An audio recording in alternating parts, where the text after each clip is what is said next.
Being down doesn't mean you are out. As long as there is life, there is hope. So keep walking and God will keep working. Let's talk about that. Hi everyone, welcome to Manna for Thought. Have you ever gone through a dark time in your life? How did you overcome it? I've been there. Feelings of hopelessness, loss of interest in hobbies or activities, irritability or restlessness, even thoughts of suicide. These challenges and obstacles and setbacks vary for each person. Psalm 23 was attributed to King David, who expresses his confidence in God as his shepherd. In verse 4, he said, "Yea, though I walk through the valley of the shadow of death, I will fear no evil, for thou art with me, thy rod and thy staff, they comfort me." What was David trying to convey to us today? Walk through in this verse would indicate a step-by-step demonstration of a procedure or process, and valley indicates a low place or condition. Walking through the valley tells us that David was going through a low point in his life, one that was moving at a slower pace because he had to walk through instead of running. Not only was he walking through the valley, a low place, but this valley was coupled with the shadow of death. But what is the shadow of death? In the Hebrew Strong's Concordance, it means Salmaveth, a deep shadow, deep darkness, black gloom, or calamity. This begs the question, how are shadows formed? Light is a form of energy that travels in a straight line until it hits an object.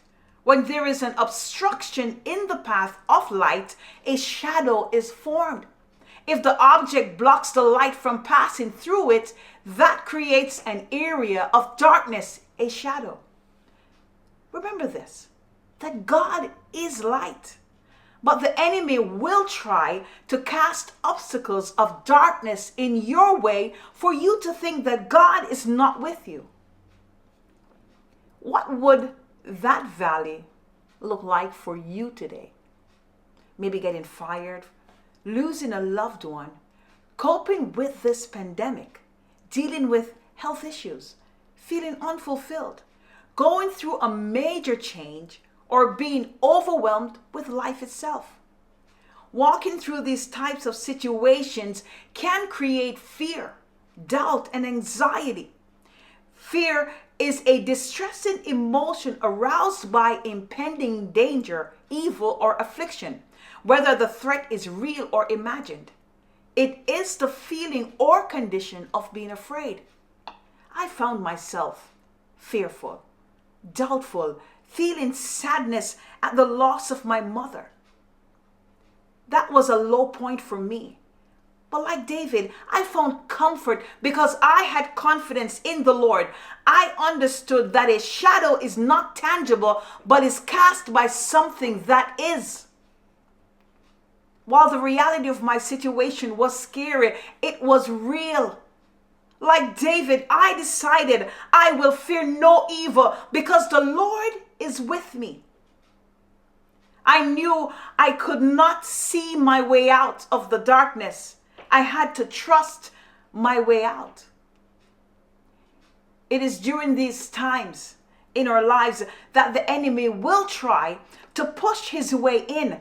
He will intimidate you and try to get you to give in to your situation, to remain in this darkness.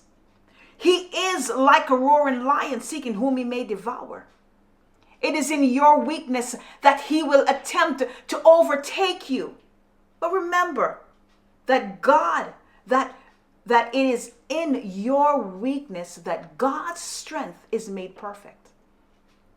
Even in a fearful place, the presence of the shepherd, the Lord God, the Most High, the Almighty, removes the fear of evil. We have to trust in God.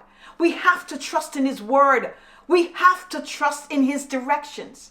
Like David, we have to allow his rod and his staff to direct and lead us, believing that he would never leave or forsake us.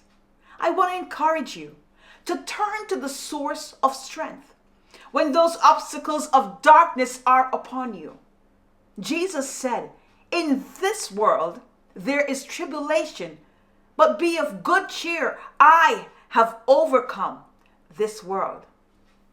Just remember, keep walking and God will keep working. I'm Allison Cornelius, and thank you for joining me on Manna for Thought.